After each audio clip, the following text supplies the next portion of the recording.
নমস্কাৰ। হয় নমস্কাৰ। আপোনাৰ নামটো জনাব নেকি বাৰু? মোৰ নাম মুলুকদাও নাৰ্জাৰী। মই কোকৰাঝাৰ ডিষ্ট্ৰিক্টৰ পৰা আহিছোঁ, কোকৰাঝাৰ টাউনৰ ওচৰতে। আপোনাৰ কি অসুবিধা আছিল বাৰু? মোৰ কিডনী ষ্টোন আছিল। হয়, আৰু আমাৰ হস্পিটেলৰ বিষয়ে কেনেকৈ গম পালে?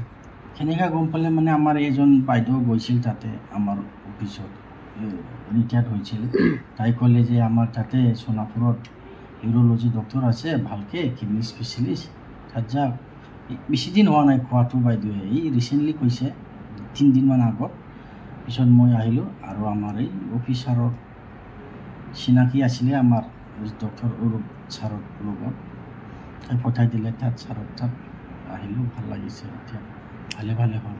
আপোনাৰ পাথৰ ওলাই গৈছে? পাথৰ ওলাই গৈছে। মই নিজে ভিডিঅ' চাইছোঁ, নিজে ভিডিঅ' চাই আছে? ভিডিঅ' দিছে আৰু মই লাইভ চাই আছিলোঁ, ছাৰৰ লগত কথা পাতি আছে। যেতিয়া অপাৰেশ্যন চলি আছিল আপুনি দেখা পাই আছে? দেখা পাই আছে, কথা পাতি আছে ছাৰৰ লগত, চবে ষ্টাফৰ লগত।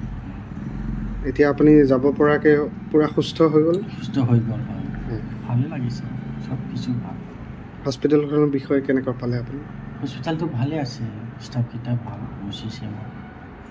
ড্ৰেছ পাতি ওলাই থাকে টাইমমতে।